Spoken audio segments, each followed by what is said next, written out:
Bonjour mesdames, alors on va... Recording in progress. Oui, la Rifouach Shelema de... Daniel Chaim Ben Miriam. Amen. Yael Simcha Bat Linda. Amen, amen. Rifouach Shelema, que des bonnes nouvelles. Amen, amen, amen. On est le scout que le Ligoud de la Torah, il nous rapporte la Rifouach Shelema. Amen. Alors, que le srout, que la Torah qui apporte la Rifouach Shelema. Alors on y va, mesdames, vous êtes prêtes ou pas? Oui. Super. Alors, c'est marqué dans la...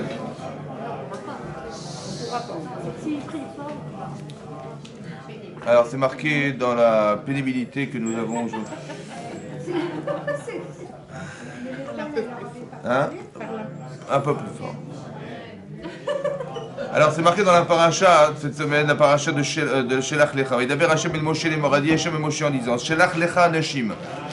Envoie pour toi des hommes. Veyatour et Teretz Kenaan, qu'ils aillent explorer la terre de Kenaan, la terre d'Israël. Asherani Oten Ibn Israël, que je donne aux enfants d'Israël.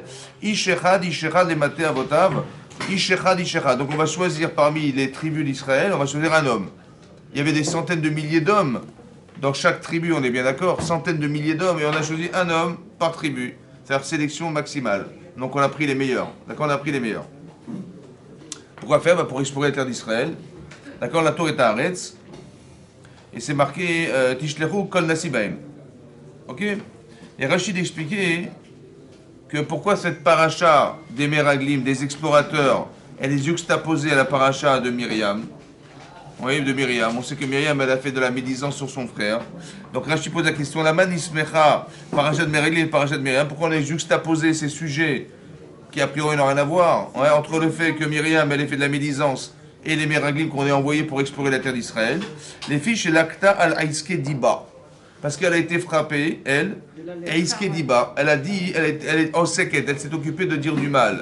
Voilà. Elle a dit du mal. Elle n'a pas dit beaucoup, hein. Elle a dit du mal, ça veut dire qu'elle a dit de son frère qu'il a eu tort de se séparer de son épouse. Ça va? Elle ne s'est pas trompée, mais donc elle vivait quelque chose de difficile à vivre. Et malheureusement, elle a été racontée à sa belle-sœur, ce qui se passe comme quoi il ne faut pas raconter à sa belle-sœur. Non, je rigole. Donc c'est marqué là-bas clairement. Hein. Vous savez, quelquefois, on n'a pas besoin de raconter. C'est vrai, ça se sait aussi, vous avez raison. Maintenant, c'est vrai, ça. Donc c'est marqué, et ces Rachaim, là, ils ont vu Raou, Vélo la Moussar. Ils n'ont pas tiré d'enseignement de ce que le moussard, c'est quoi le moussard? D'être frappé. Moussard, c'est les assir, c'est frappé. On est frappé par ce qu'on voit. Ça va? Ça veut dire, premier enseignement qu'on tire du Rashi, c'est quoi? Bah, c'est simple. Hein. C'est que quand il arrive quelque chose, dès l'instant où il arrive quelque chose, c'est forcément une information. Soit je dis, soit je suis dans la crise, soit je fais un constat.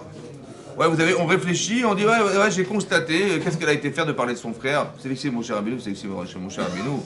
C'est lui qui nous a dit sur toi, comment elle a osé de parler de son frère. On est dans la critique et dans le constat qu'elle est carrément folle, quoi. Ça se fait pas, vous comprenez? Qu'est-ce que tu as tiré dans l'instant? Rien du tout, simplement de dire que voilà, je suis dans la critique ou je suis dans l'observation et je suis dans la constatation. C'est ça, là, c'est comme ça qu'on doit vivre. On fait des constats, nous? Non, on tire des leçons. Pour dire quoi? Pour dire que finalement, c'est une grande sadéquette, cette femme, quand même. Elle est exceptionnelle, Myriam. Elle est prophétesse, elle a quelque chose de spécial. Elle est tombée dans un panneau. Elle s'est fait avoir, il faut se méfier, ça va? Bon, il faut se méfier, ça veut dire que je tire un enseignement parce que je sais pertinemment dorénavant une chose claire. Myriam, elle a dit du mal de son frère en parlant à Aaron à Cohen, ça va? Mais non, elle a dit du mal de son frère et comment vous dire? Et en parlant à sa belle-sœur, et qu'est-ce qui va se passer? Finalement, il y a un petit problème familial, hein, c'est un petit problème familial entre Aaron à Cohen, elle et son frère Moshe Rabbeinu. Et tout à coup, qu'est-ce que préconise la Torah? Que Moshe va prier pour sa Rifouach Shelema parce qu'elle est tombée malade, elle a la tsarat, elle est lépreuse. Et donc on espère, Aaron il intervient, il dit, n'est-ce pas ta soeur comme ça, la moitié de sa chair est avalée, tu vas pas rester indifférent, demande à Hachem de prier. Qu'est-ce qu'il fait? Donc il prie Hachem, il demande à Hachem la Rifouach Shelema, et Hachem il dit, attendez, si elle avait insulté son père, on l'aurait mis en quarantaine une semaine. Bon, je suis quand même pas moins que son père, ça va, donc on va la mettre en quarantaine une semaine. Finalement, elle est restée une semaine en quarantaine. Donc ça veut dire que le Metzora, il est sorti en dehors du camp, Et tout le monde est au courant. C'est-à-dire que c'est passé dans les journaux, Madame Myriam, elle a fait du Lachon Hara, tout le monde est au courant. C'est passé dans les journaux, dans les médias, tout le monde est au courant. On va l'attendre une semaine. On n'a pas pu voyager tant qu'elle n'était pas soignée. Donc, donc elle a eu l'Archouma. Oui ou non? L'Archouma ou pas? Oui. Est-ce que c'est juste? Attendez, elle a un problème avec son frère. Ok, bon, excuse-moi, je vais m'excuser. Et en catimini, on aurait dû aller voir Moshe Rabbeinu en disant excuse-moi, voilà, j'ai eu tort. Elle a la tsarat, ça reste entre nous, voilà, personne ne saura, je me cache mes tâches, etc., personne ne saura. C'est ça ou pas? Ah ben non. Ah non, il faut que ça sorte dans la rue, hein. C'est normal ou pas? Oui, c'est un petit peu, c'est normal. Dites non, ça va plus vite. Très bien, non, c'est mieux. Attendez, j'ai un problème, on est entre trois, on est tous les trois, ça va. Il n'y a pas des informations qui doivent sortir dans la rue quand même, c'est pas normal. Dites non, madame. Ah, c'est mieux. Ah, c'est mieux comme ça, on est d'accord. Donc c'est clair, donc c'est sûr que c'est pas normal. Donc quand c'est pas normal, il y a quelque chose qui nous échappe. Partez du principe que quand l'information devrait rester entre nous et qu'elle sort en dehors du contexte familial, par exemple ici ou quoi, pas normal, c'est que quoi? C'est qu'en vérité, les autres doivent savoir quelque chose. Ça veut dire que Hachem, qu'est-ce qu'il fait? Vous êtes parti du principe. Hachem, il est Magdim Refoula Maka. On part du principe qu'à chaque fois qu'il va y avoir un problème, Hachem, il envoie la solution avant la problématique. Toujours. Rappelez-vous de ça. Donc quand je vois ça, je dis c'est pas normal. Donc Hachem, il m'a prévenu, fais gaffe. Comme si que Hachem, ça veut dire que la punition qu'elle a subie, comment elle s'appelle, Myriam, en vérité, elle a fait une faute ou pas? Eh bien, elle doit être réparée par l'enseignement qu'on doit en tirer, nous. Et quand on aura compris que ça ne se fait pas, ça lui permettra à elle de s'en sortir. Est-ce que vous comprenez ça? Hein? Alors, répète et répète sont sur un bateau. Répète ton bateau, qu'est-ce qui reste? Non, c'est comme ça. Vous comprendrez qu'elle a fauté ou pas? Sa réparation, elle n'est pas seulement personnelle. Pourquoi elle est collégiale? Ah, écoutez-moi bien. Attendez, non, mais je vais vous expliquer le problème. Bon, à chaque fois qu'on fait de la Shonara, que tout le monde doit savoir, Non. Mais elle, oui. Pourquoi? Parce qu'elle était une grande. Non. Elle a parlé de Moshe quand même. Parce que si ce qu'elle a fait doit être réparé par les autres, c'est qu'elle a fauté vis-à-vis des autres. Essayez de comprendre ça. Ça va? Mais en quoi ça a rapport avec les autres? En quoi ça a rapport avec les autres? Alors comme ça. Vous allez savoir comment votre cerveau il résonne. Parce qu'il y a ce qu'on a dit et ce qu'on a voulu dire. Ce qui n'a rien à voir. Maintenant, qu'est-ce qu'elle a dit? Elle a dit à son frère, tu te rends compte, Moshe Rabbeinu, il s'est séparé de sa femme. Bon, est-ce que c'est bien de se séparer de sa femme? C'est marqué Lotov Yot Adam Levado, ça n'est pas bien d'être seul. Donc c'est vrai que c'est bizarre que Moshe ait tout à coup décidé, monsieur, de se séparer de sa femme. Lotov Yot Adam Levado, ça n'est pas bien d'être seul. Et lui, qu'est-ce qu'il a décidé? Il dit non, j'ai décidé de quitter mon épouse. Ce qui n'est pas normal. Donc elle dit, mais il a fait une grande erreur. Et donc je vais corriger le problème de mon frère. Ça va? Le problème, c'est que elle a dit, Arbe Moshe Diber Hashem. Est-ce qu'Hachem, il a parlé qu'à Moshe Rabbeinu? Non, il m'a parlé aussi, autant qu'il a parlé à Aaron. Et j'ai même interrogé Aaron, il m'a dit, mais est-ce qu'Hachem, il t'a demandé de te séparer de ta femme? Il dit, jamais de la vie. Et moi non plus. Donc quoi? C'est ce qu'elle a dit. Mais qu'est-ce qu'elle a voulu dire en disant ça? Elle a voulu dire quoi? Qu'est-ce qu'elle a voulu dire? Elle a critiqué. Mais qu'est-ce qu'elle a voulu dire à son... Qu'est-ce qu'elle a voulu dire? Elle a dit ça.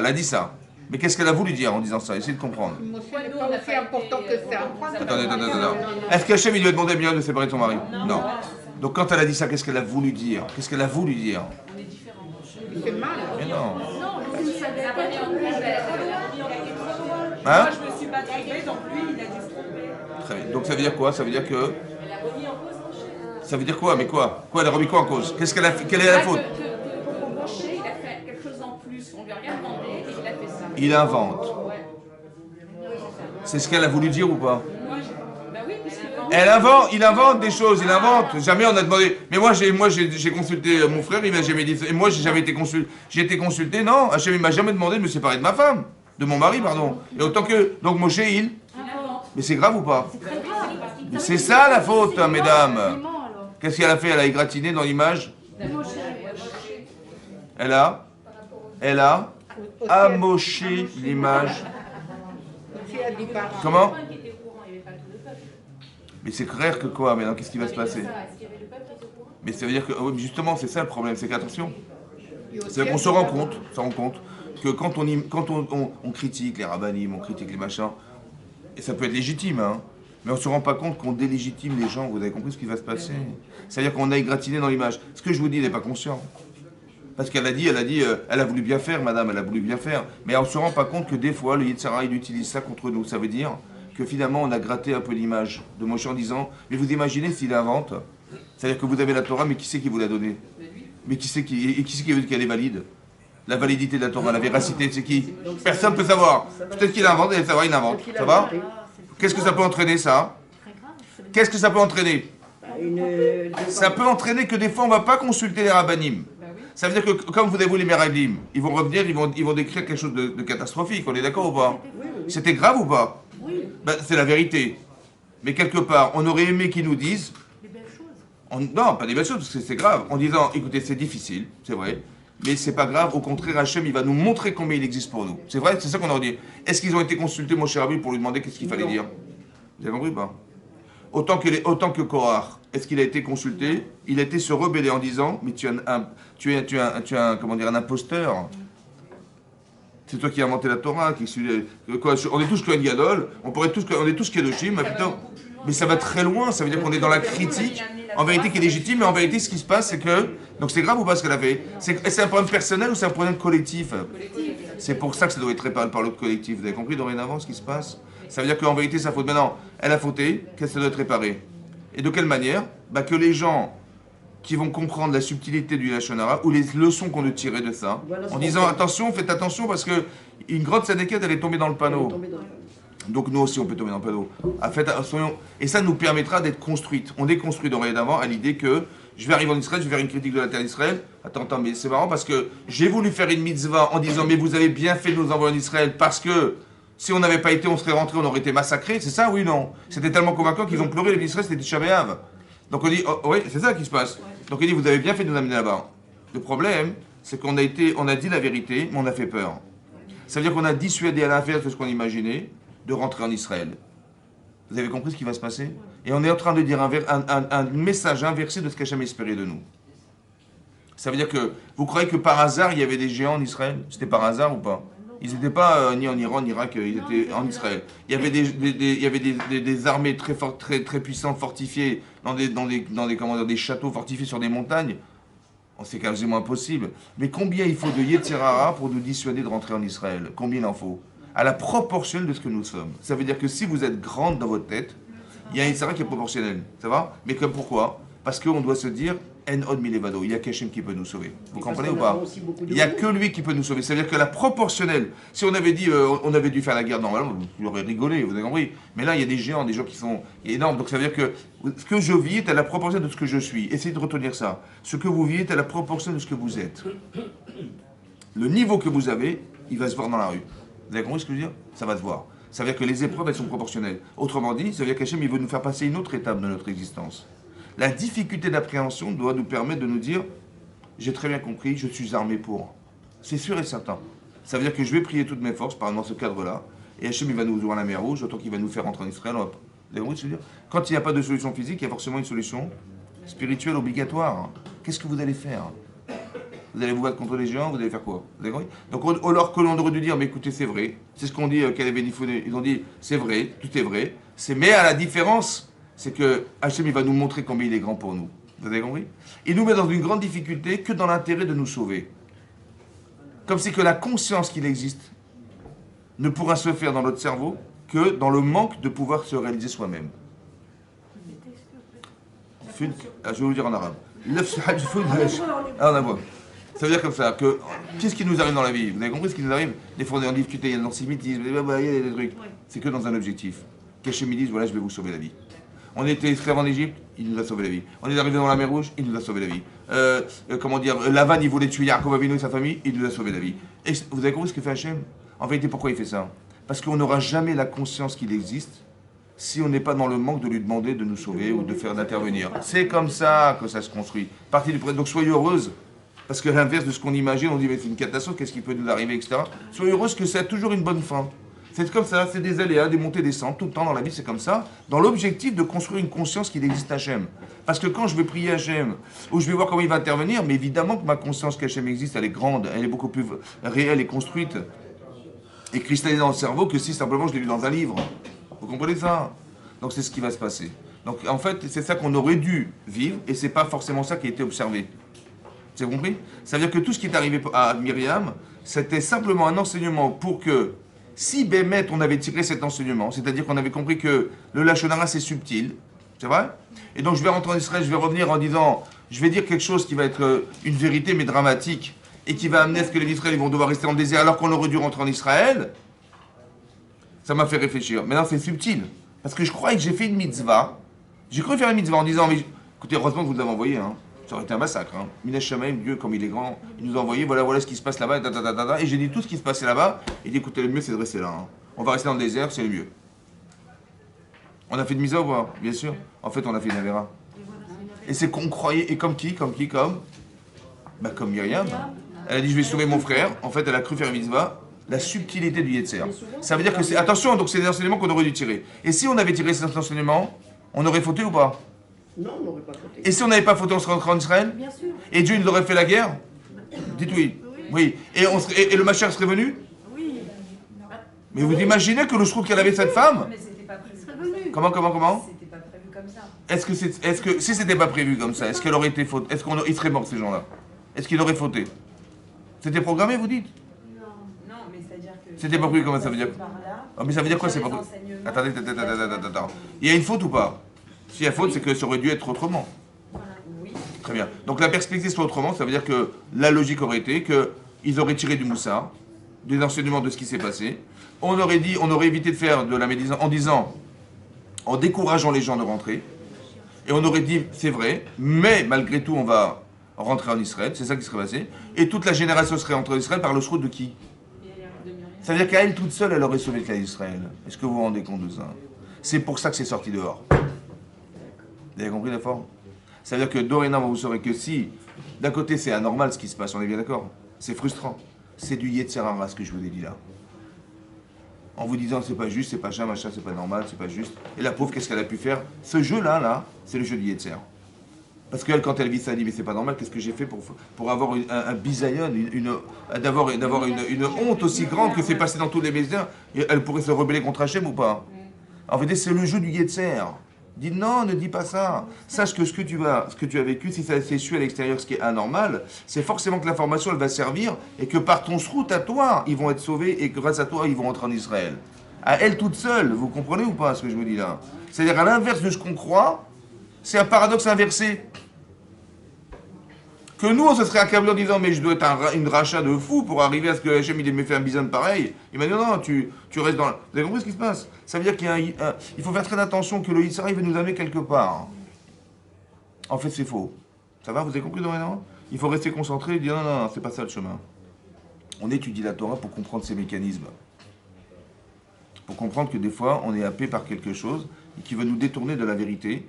Et faire attention, parce que c'est émettre, ce que je vous dis. C'est une façon de voir. Elle est logique, cette façon de voir, mais elle est fausse, en fait. Elle est logique, mais elle est fausse. Faire attention que, dans la logique, on pourrait dire, mais quelle audace elle a eu de critiquer son frère, pour qui elle s'est pris, cette dame, etc.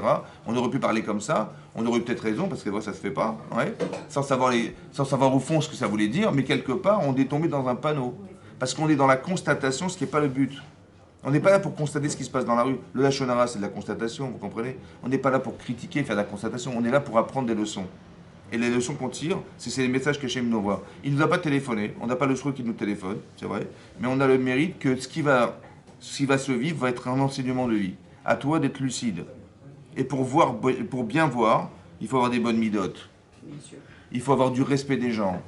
Il faut respecter les valeurs. Vous avez compris ça? Il faut respecter la hiérarchie des autres, etc., etc. Ce sont des valeurs qu'on doit avoir. Et quand on les a, on peut juger favorablement, ou du moins tirer des leçons, même si c'est critiquable, mais on tire des leçons pour nous de ce qui se passe. D'accord? Parce que l'objectif, c'était pas de juste critiquer ce qui se passe dehors. Vous comprenez ce que je veux dire? Ça, c'est la première chose qu'il faut comprendre. La deuxième chose qu'il faut comprendre, c'est ça. C'est marqué, Hachem, il a dit à Abraham, il a dit à Moshe Rabbeinu, Shelach lecha anashim. Envoie pour toi des hommes. Et Rachid expliquait, les dartecha. Comme tu sens. Comme tu penses. Les dartecha, c'est quoi lecha? Pour toi, ça veut dire, shelach lecha nashim. Ça va? Envoie pour toi des hommes. C'est-à-dire, moi je te dis franchement, moi je vous ai dit qu'elle est bonne la terre, n'ayez pas peur. D'accord, mais si tu penses qu'il y a des doutes, parce que les Israéliens ont des doutes, ouais, ils savent pas comment c'est, de qui est-ce qui habite ce pays, comment il est fait, etc. À part que le Midrash expliquait que Hachem il avait promis à Abraham qu'on aurait Kol Tuv Baaretz, ça veut dire qu'on aurait tous les biens qui se trouvent en Israël. Or, il y a des peuples, il y avait combien de rois en Israël à l'époque? Combien? Hein? 7, il y en avait 31, Chazak ou Baruch. Il y avait 31 rois. Il y avait 7, mais 31 rois. C'est-à-dire 31 rois. Et donc, qu'est-ce qui s'est passé? 31 rois d'Israël. Et on a dû faire la guerre contre les 31 rois. Mais non, il y avait des richesses. Maintenant, est-ce que les gens étaient au courant que Hachem, il avait promis à Abraham qu'on aurait eu toutes les richesses d'Israël? Oui, il est au courant. Et si il nous va arriver, qu'est-ce qu'ils vont faire? Ils vont cacher les richesses. Donc les Israéliens disent, mais il faut absolument qu'on aille explorer la terre, voir où ils ont caché les richesses pour réaliser la promesse qu'a faite Hachem à Abraham. C'est pour ça qu'ils ont, comme ça explique le Midrash, que le prétexte qu'ils ont eu, ils ont dit, mais Hachem il a promis Kol Tuv. Je veux bien, mais nous si on y va et on va rentrer, on va rien trouver. Pourquoi? Parce qu'entre temps ils ont tout caché, donc on est obligé d'aller explorer la terre d'Israël pour savoir où sont cachés les trésors qu'Hachem il a promis à Abraham, à nos enfants, à ses enfants. Vous avez compris? Et donc on est obligé d'y aller pour ça. Comme ça ils ont prétexté de dire. Maintenant, hein, Hachem dit voilà, moi je te dis Kol Tuv, moi je te dis qu'elle est bien. Ne t'inquiète pas, elle est bien. Mais non, si tu doutes, alors comme tu penses, Shelach Lecha Anashim. Et Rachid expliquait là-bas, Rachid dit comme ça. Voilà. Je vous lis Rachid, Rachid. Rachid expliquait, Shelach Lecha, les Dartecha, selon ce que tu penses toi. C'est-à-dire que tu n'auras pas de prophétie pour te dire ce que tu dois choisir. Normalement, il demande à Hachem, Hachem lui dit, voilà, ça va se passer comme ça, et tu sauras que dorénavant c'est comme ça. Voilà. Là, il dit, non, écoute, je te dis rien du tout. C'est toi qui décides. Ok, Ani Eli Metzavedecha. Moi, je ne t'ordonne pas de les envoyer. D'accord? Im tirtse shelach. Si tu désires, envoie. Si tu désires, envoie. Il dit, les filles chez Baou Israël Vamrou, parce qu'en fait, les Israël sont venus voir Moshe Rabbeinu, et ils ont dit, Nishlechu Anashim Befanenu, qu'on envoie des hommes devant nous, c'est-à-dire des miraglim, des explorateurs de la terre d'Israël. Vous voyez, que Moshe Neymar, ou Tikrevun Elai Kulechem, il leur a dit, rassemblez-vous tous autour de moi. D'accord? Ou Moshe Nimlach Bashrina, et Hachem, il a demandé conseil à la Shechina de savoir qu'est-ce qu'il devait faire au final, il ne savait pas quoi choisir. Il dit, Ania Martilahem Shei Tova. Il dit, Hachem, il dit, moi je leur ai dit qu'elle était bonne, la terre. D'accord? Chez Neymar, et elle est très, mais en Imitzraim, je vous sortirai, je vous ferai monter de la pauvreté, de la, comment dire, mais en Imitzraim, de la dureté de Mitzraim, d'Égypte, ouais, et vous rentrerez, et vous rentrerez en Israël. Voilà ce que je vous ai dit. Regardez ce que dit Hachem. Il a dit, Chayehem, je jure sur vous, Sheani noten lahem makom litrot. Je vais vous mettre dans un endroit pour vous tromper. Bedivra meraglim, selon les paroles des explorateurs, les man lo irshua, afin que vous n'héritiez pas de la terre. Il a dit je jure. Vous savez quoi? Chayecha. C'est quoi chayecha? Sur ta vie, hein. Ça veut dire sur ta vie. Il a dit Hachem, je jure que quand Hachem jure, ça va se passer ou pas? Donc est-ce que c'était programmé que ça aurait échoué? Chayecha, que je vais les mettre dans une... Ils vont se tromper dans les paroles des Meraglim. Chayecha, c'est quoi Chayecha? Je jure sur toi, sur ta vie, que quoi? Shani otel maklei makom, je les mettrai dans un endroit, litrot, afin de se tromper, bédivré à Meraglim dans les paroles des Meraglim. Ça veut dire qu'Hachem il a juré que quoi? Qu'ils feront partie du KKL, ils vont tous se planter. C'est sûr et certain. Ça veut dire, vous avez compris ou pas? Mais c'est programmé ou pas? Alors qu'est-ce qu'on leur veut les Meraglim du coup? Non, mais c'est programmé à partir du moment où ils ont décidé d'envoyer. Khazako, mais si c'est programmé, c'est fini. Oui, mais Donc les Meraglim, ils vont se tromper ou pas? Ils vont dire des choses fausses? Et les d'Israël, ils vont mal interpréter? Et ils vont pleurer, c'est déprogrammé ou pas? Donc qu'est-ce que tu leur veux maintenant?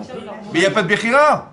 Ah, tu peux pas choisir. Ah, mais quand on... C'est à partir de la Bechira qu'ils ont eu d'envoyer les Meraglim que ça s'est passé cette histoire. Mais ça veut dire quoi? Ça veut dire quoi? Bah, s'ils avaient choisi de faire confiance en disant, bon, de toute façon, s'il nous dit que c'est Tov, il est Tov. Ils auraient pu avoir ce choix-là de faire confiance. Après, ils ont préféré choisir de dire, non, non, on va quand même envoyer les Meraglim. Et donc, ils vont forcément se planter. À partir de ce moment-là, Hachem a dit, bon, eh ben, là, je leur laisserai le... Non, mais c'est non. Mais qu'est-ce que ça veut dire? Comment c'est possible qu'on n'ait jamais le choix de pouvoir... J'ai fait un faux choix en pensant qu'il fallait envoyer mes règles. Ok. Mais je peux quand même rattraper ou pas? Bien sûr. Eh ben non, eh ben non. Alors comment c'est possible ça? C'est ça le problème. Quand on peut pas se rattraper, c'est-à-dire qu'ils vont revenir, on peut pas choisir que de dire non, non, non, mais vous dites n'importe quoi. Il n'y a pas un type qui a dit, il n'y a pas une personne qui a dit. Maintenant, il n'y a pas un type qui a tiré l'enseignement de Myriam. On dit, mais qu'est-ce que vous racontez là? Personne. C'est quand même incroyable. Mais ça veut dire quoi, Chayecha? Je jure que quoi? Ça veut dire quoi cette histoire? C'est-à-dire que Hachem il va faire que quoi? Qu'on va tous se tromper? Mais comment c'est possible? Quand on est des pantins? Une marionnette? Pour l'histoire, Qu'est-ce que ça veut dire? Comment vous avez compris ça? pour l'histoire, il fallait Ah! Essayez de réfléchir. Qu'est-ce que ça veut dire? Après, il y aura la main d'Hachem qui va régler le problème. Non, mais je ne parle pas de ça. Ils n'étaient pas obligés de revenir en critiquant. C'est très intéressant ce qui est marqué là. Ça veut dire que quoi? Ça veut dire que peut-être. Comment? Non, ça c'est pas possible non plus. Hein? Ben, il y a marqué Chaïcha, je jure. Quand Hachem il jure, ça veut dire que c'est rattrapable ou pas? Non, ça y est. Mais pourquoi c'est pas rattrapable à votre avis? Parce que c'est une ancienne faute qui est en cause. Hein? C'est une ancienne faute Ça dépend de lui ou ça dépend de nous? de nous. Donc quand il jure Hachem, ça veut dire qu'il a vu chez nous que quoi? Qu'on était On reviendrait pas convaincus. Négatif. On allait rater, mais là il a dit non, ouais. C'est quand il jure Hachem, c'est pas parce qu'il n'a pas envie. Hein. C'est parce qu'il voit que c'est plus possible. Vous avez compris ce que je veux dire? Maintenant écoutez-moi bien maintenant. Écoutez-moi bien. Ça veut dire que la perspective de doute qu'on a créée en demandant aux gens d'aller vérifier, elle était tellement profonde. Est-ce qu'on avait déjà décidé qu'on n'irait pas? Oui, oui, oui. Vous avez compris ça? Est-ce que vous comprenez ça? Quand vos gens vous disent ouais, non, c'est pas comme ça, et là, en fait, ils ont déjà décidé, les gens. Donc ils vous trouvent des arguments. Mais ils ont déjà décidé. Vous avez compris? Ça veut dire que, ou que je vais vous dire un truc, je vais vous dire, tiens, allez, vous savez ce qu'on va faire? On va aller se promener dans le Bronx aux États-Unis. On va faire un voyage aux États-Unis ensemble, hein, d'accord? On va aller tous au restaurant dans le Bronx. Là où il y a des gens, il faut avoir des gilets pare-balles pour pouvoir se libérer. Bon, on va envoyer, tiens, vous allez vérifier, vous allez vérifier si, qu'est-ce qui se passe là-bas. Bon, quand vous allez revenir, vous allez me dire quoi? Tout va bien ou tout va pas bien? Mais pourquoi? Parce que moi, j'ai peur. Donc quand je vous ai demandé d'aller vérifier, je vous ai transmis ma peur. Et donc qu'est-ce que le message, vous allez me dire quoi? Vous allez me dire, t'inquiète pas ou tu as eu raison d'avoir peur? T'as eu raison d'avoir peur. C'est ça la joie, vous avez compris ou pas? Ça veut dire qu'on se rend compte que tout est dans le mental. Si tu dis, écoute, je sais qu'on va s'en sortir, mais va quand même vérifier, voir qu'est-ce qu'on peut faire. Qu'est-ce que Hachem va nous faire pour nous sauver de cette situation? C'est différent de dire, écoute, j'en sais rien de ce qui va se passer, je t'en prie, il va vérifier. Vous avez compris la différence? Ça veut dire qu'on s'est fait peur tout seul. Ça veut dire que non seulement on a des doutes, mais on transmet nos doutes et le message qui va être envoyé par ceux qu'on a envoyé, qui est les meilleurs, on a mis les meilleurs, vous pensez bien que nous, on est en dessous de ça. Donc si le meilleur, il m'a dit, fais gaffe, évidemment, qui je suis pour aller contredire ce monsieur, vous comprenez ce que je veux dire? Ça veut dire qu'on est tombé dans un piège, Chayecha. Ça veut dire que vous avez compris ce qui se passe? Ça veut dire qu'on est tombé dans un piège où la perspective de ce qu'on va vivre est proportionnelle à ce que tu penses. Si dans ton mental tu doutes, tu vas avoir des doutes. Si dans ton mental tu es clair, tu verras du clair. C'est extraordinaire. Hein. Ça veut dire qu'on attire vers soi des gens qui nous ressemblent, pas parce que tu dis Minash Shamaïm, par hasard il était là, non! Tu aspires des gens qui te ressemblent. C'est un truc de dingue. C'est-à-dire, Chayecha, je jure, Hachem, je jure que vous allez vous planter. Pourquoi? Parce que si tu penses faux, tu vas attirer des gens qui sont faux. Et c'est comme ça, la réalité, elle est comme ça. Vous avez compris ce qui se passe? Mais est-ce que c'est pas en même temps un truc extraordinaire? Parce qu'en fait, le fait que Hachem jure en disant je jure qu'ils vont se planter, en même temps, c'est en même temps un truc génial pour nous. Parce qu'on se dit qu'en fait, on a une force par rapport à Hachem. On peut lui supplier, qu'on peut lui demander, qu'on peut. À l'inverse, bien sûr. Mais évidemment. On peut faire jurer Hachem de dire je vais vous sauver la vie. Mais évidemment. Ça veut dire que la proportionnalité de la conviction que vous avez, c'est ce qui lui donne de la force. Quand c'est marqué dans le Passouk, Tnu oz l'Elokim, ça veut dire en français donner de la force à Dieu. Qu'est-ce que je vais donner de force à Dieu, moi? Tnu oz l'Elokim. Ouais, il faut oser. Oz.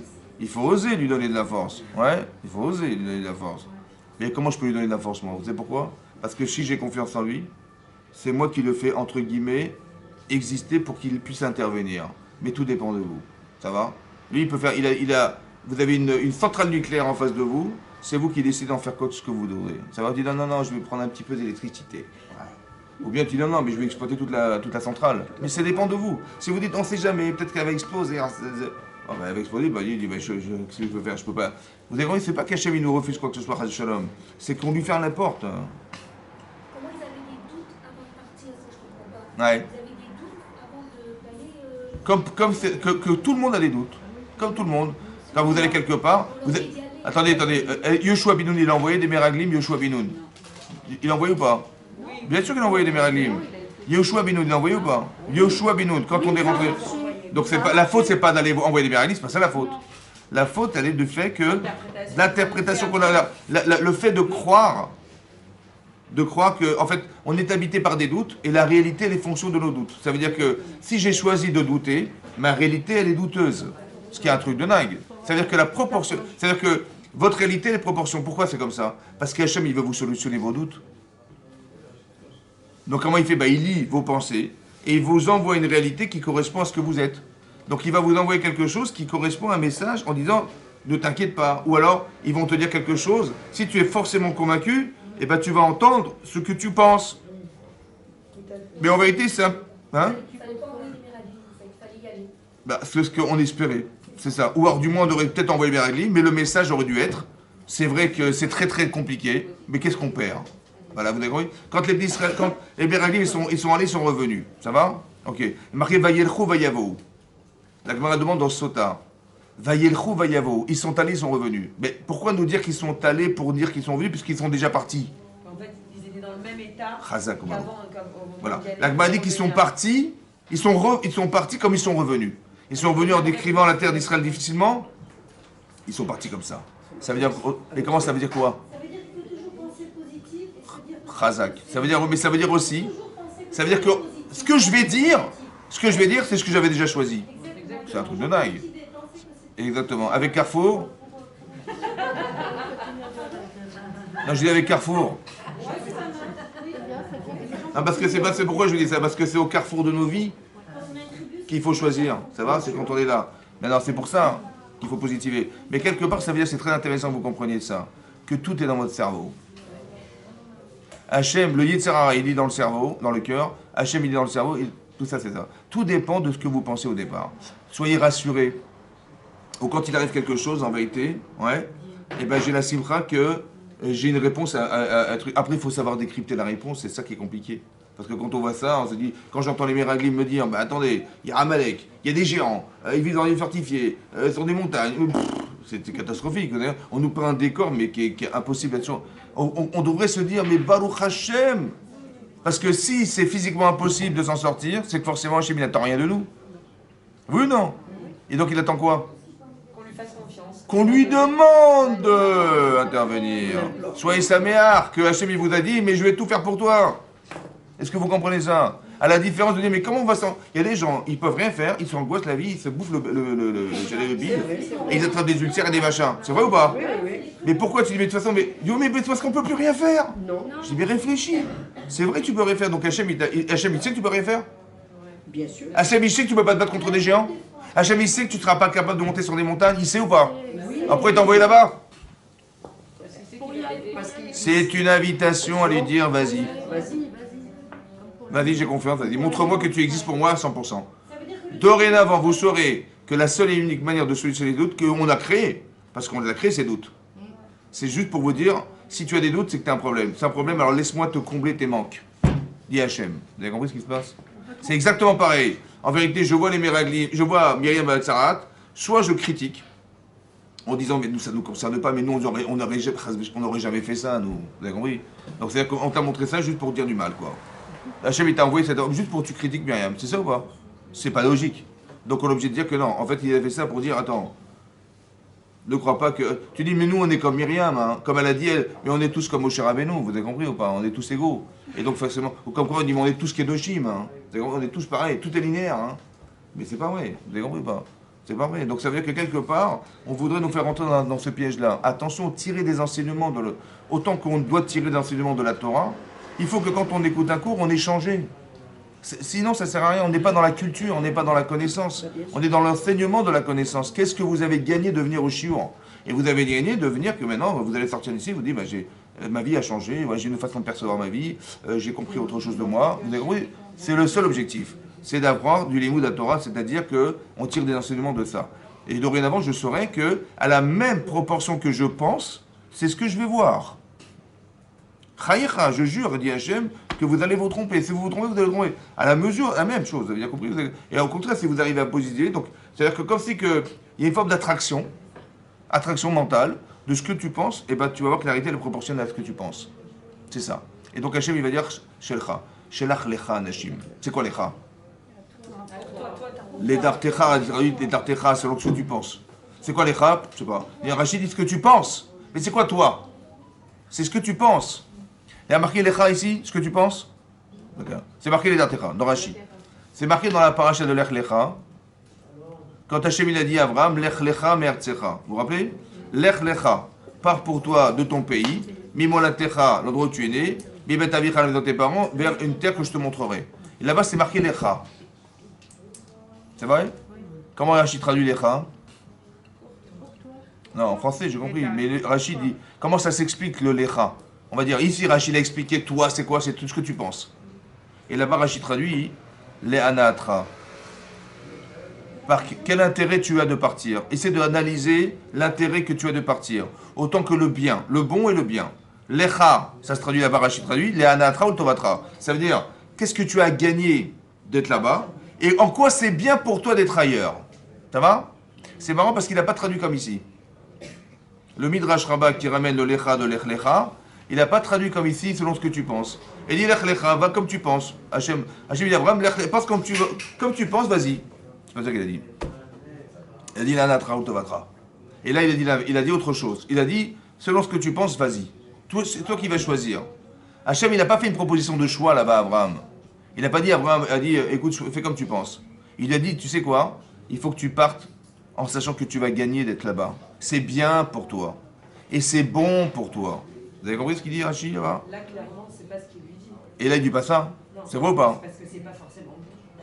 Comment? Parce que justement, c'est pas forcément bon pour lui. Pour qui? Bah, Pour Moshe Rabbeinu? Ouais, en l'occurrence.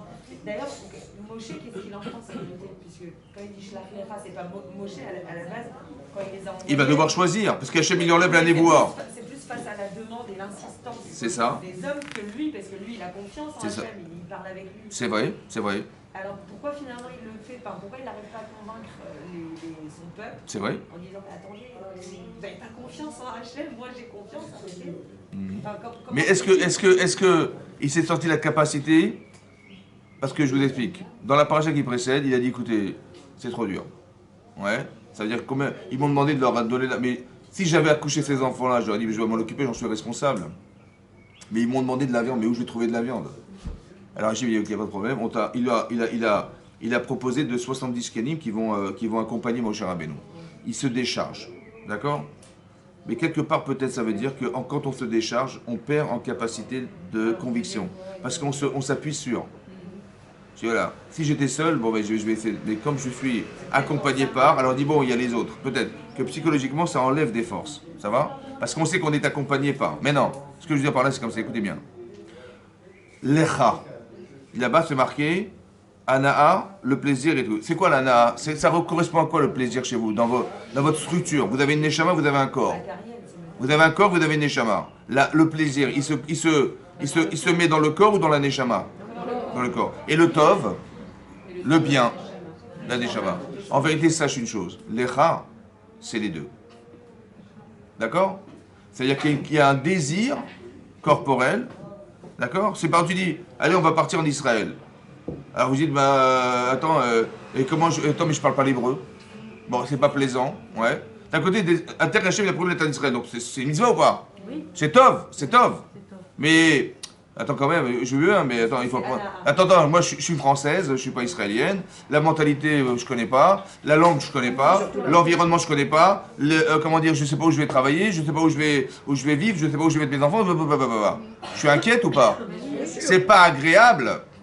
Mais je comprends pas ton problème. Mais Aswa Mahamine. C'est tov. Et d'un côté, pourquoi c'est comme ça? Vous savez pourquoi? Pourquoi c'est dur de choisir? Parce qu'on est composé de contradictions. Ben oui, c'est tov et c'est Anna. Alors si j'avais su, si je pouvais voir mon avenir et je serais rassuré de le voir, bien sûr, je serais parti en courant. Mais comme je ne sais pas, mais pourquoi je ne sais pas? Parce que je doute. Mais pourquoi je doute? Parce que c'est pas forcément plaisant de ne pas savoir. Donc en vérité, c'est exactement pareil. Juste que Rachid expliquait, ce qui va créer des doutes chez toi, c'est quoi le lecha? Le fait de faire des choix dans ta vie, il va être interdépendant de le plaisir et le bien.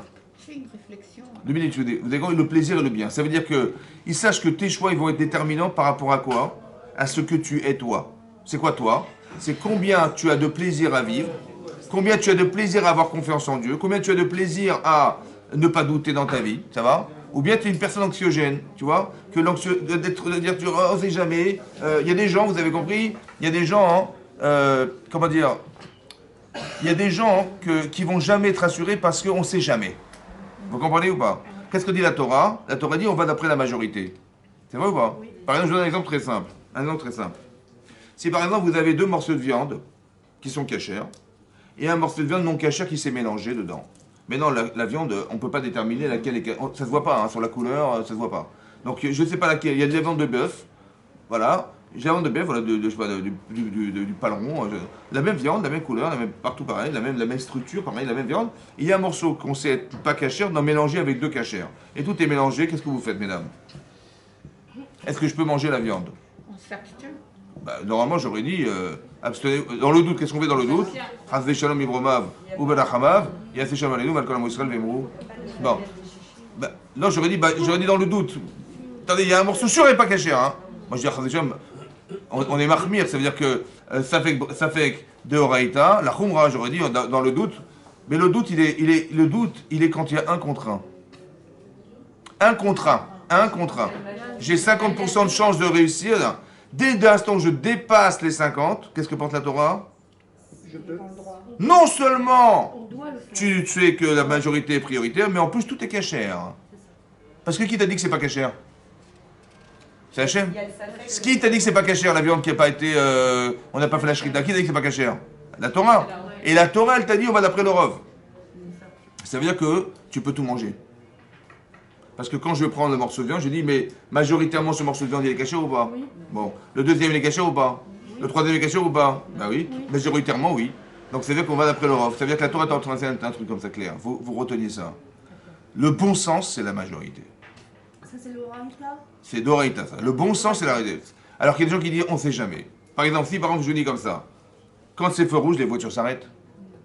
Quand c'est feu vert, ben, les voitures roulent. On est piéton, je vous bande les yeux, et je vous dis c'est feu rouge.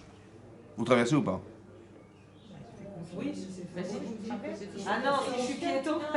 Vous êtes piétonne, je vous dis c'est feu rouge. Je vous dis c'est feu rouge. Vous traversez ou pas? Je vous bande les yeux. Écoutez-moi bien, qu'est-ce que vous me répondez? Comment vous vous sentez là? Je suis pas tranquille parce que même s'il y a Vous n'êtes pas tranquille? S'il y a un seul fou qui grille le... Khazak, vous avez compris que c'est pas comme ça qu'on raisonne? C'est terminé ça maintenant. Parce que vous dites qu'il y a une fois. Une fois ça suffit. Alors, Mais c'est ça, mais c'est dramatique parce que ça veut dire que j'aurai des doutes toute ma vie alors. Ben oui, vous avez compris les Meraglim pourquoi? Parce qu'on ne sait jamais. On ne sait jamais, il faut regarder le bon sens. Il faut être... le doute il est quand même de perdre. Vous avez compris le problème, c'est qu'en vérité on a tellement peur. Parce qu'il y a un terrain qui nourrit les doutes. Vous avez compris? Et j'ai entendu à la radio et j'ai vu que... On a entendu un avion, il s'est écrasé. Alors qu'on va plus prendre l'avion? Mais attendez, et si on fait partie des gens qui... On veut pas. Non, mais par exemple, dans les morceaux de viande, si vous avez le même poids, 2 morceaux, 50 et 50, vous abstenez là. Le même poids de quoi? Il y a 3 morceaux ou 2 morceaux? Non, il n'y a pas 3, il y a 2. Ah oui, c'est ce qu'il t'a dit. Mais bien sûr, c'est 50, sûr, 50, c'est sûr. oui, Ça fait que de Horaïta, la moi, oui. Par rapport à ce que le Rav dit, est-ce que par rapport à la personne anxiogène, Hachem va lui donner des situations, des occasions en rapport au... Mais évidemment.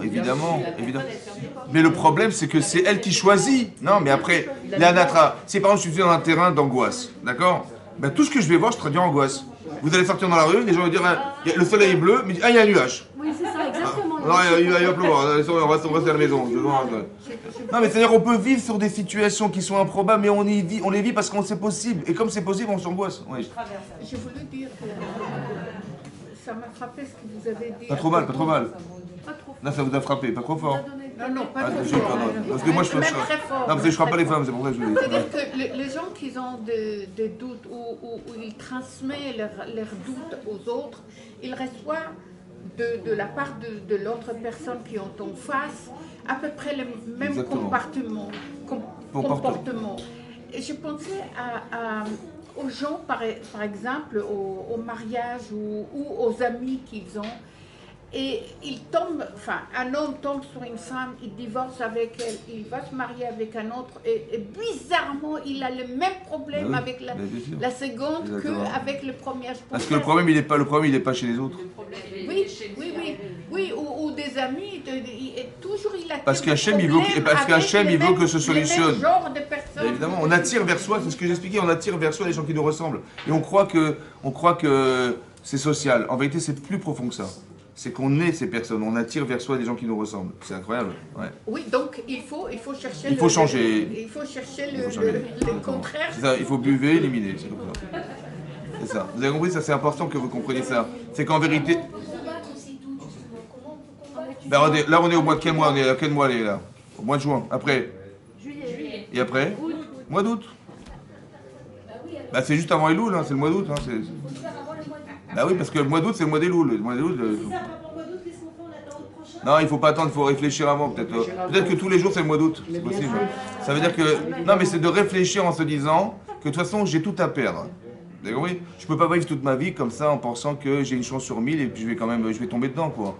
Et des fois, tu vois, j'en étais sûr, c'est tombé, tu vois. Et comme ça arrive des fois, tu vois, attends, on sait jamais ça. Et puis tout à coup, bah, tu vois, j'avais raison, hein, tu vois, c'est tombé. On avait une chance sur 1 million et c'est tombé dessus, que sur nous. Que sur nous.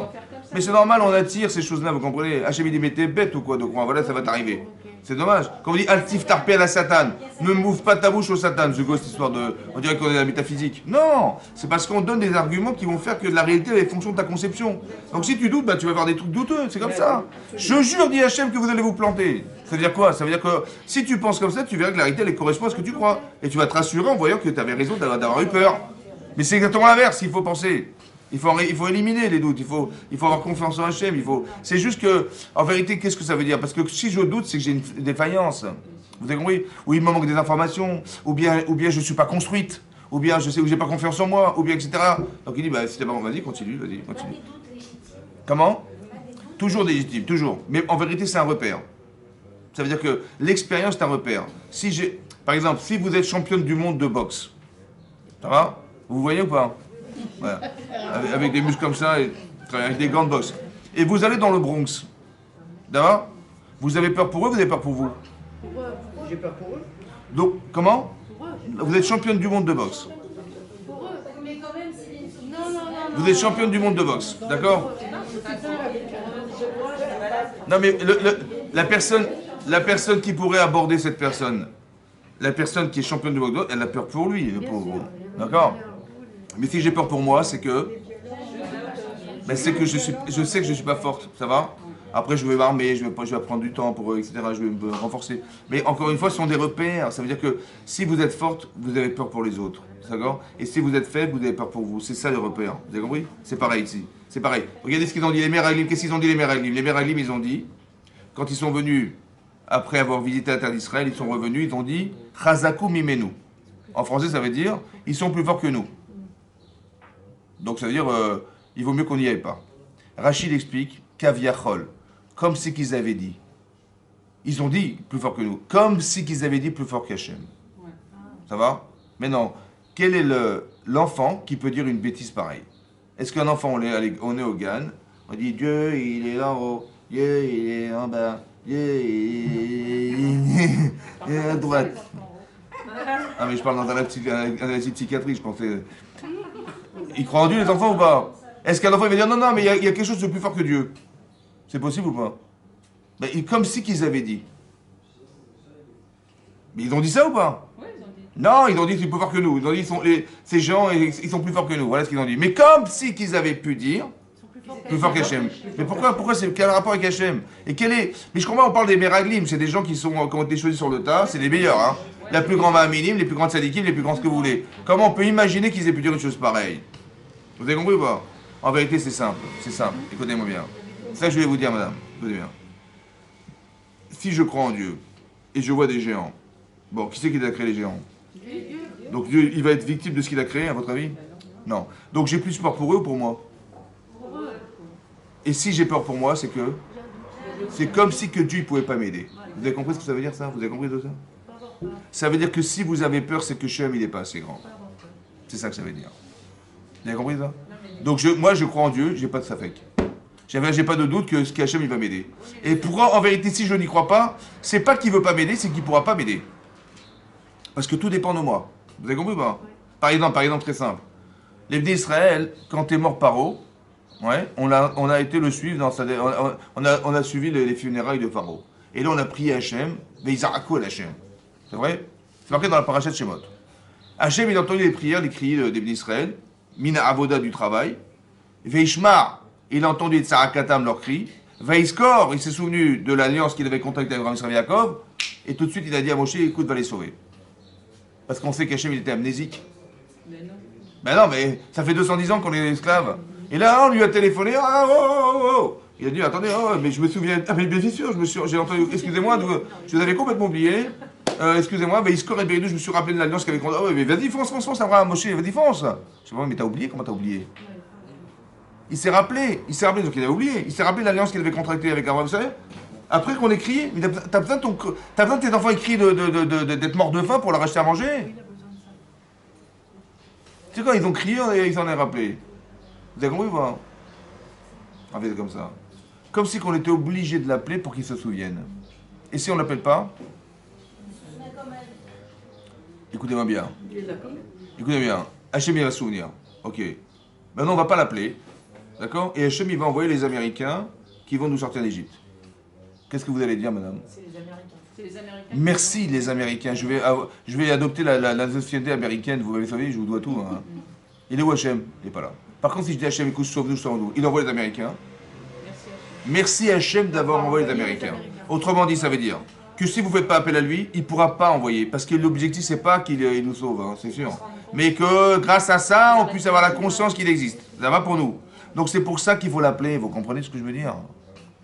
Parce qu'il veut bien. Mais si je doute, si j'ai peur, bah, c'est qu'Hachem il n'est pas assez fort pour m'aider. Vous comprenez ou pas? Il voudrait bien, mais il ne peut pas parce que je n'y crois pas. Vous savez, c'est pareil. Il voudrait bien nous sauver. Ça fait des années qu'il attend, mais il attendait juste qu'on lui téléphone. Et quand tu vas téléphoner, donc il pourra intervenir en disant, voilà, il va se passer quelque chose, et là, dorénavant, tu sauras que c'était lui. Mais sinon, tu vas penser que c'était les Américains. Vous avez compris pas? C'est pour ça qu'il faut faire attention à ne pas se tromper dans l'arrêté. On étudie la Torah pour avoir un certain niveau de confiance en Hachem. Et cette confiance faisant, quand on a besoin de lui, on lui téléphone. Et quand on lui téléphone, Hachem, il attend qu'une chose, c'est qu'on l'appelle. Et maintenant qu'on l'appelle, il va pouvoir intervenir, et là, on va se renforcer, parce que la Emouna de celui qui doute, de celui qui est convaincu, n'a rien à voir. Donc le Hachem Sadat Iftar que vous allez faire dans la prière, le Hachem, il n'a plus rien à voir. Parce qu'il y a avant et après. Vous avez compris? Avant, j'ai peur, et après, il m'a soulagé, merci Hachem, et ma vie continue. Vous comprenez ce que je veux dire? Chazako. Je suis désolé parce qu'il est tard. Chazako, alors.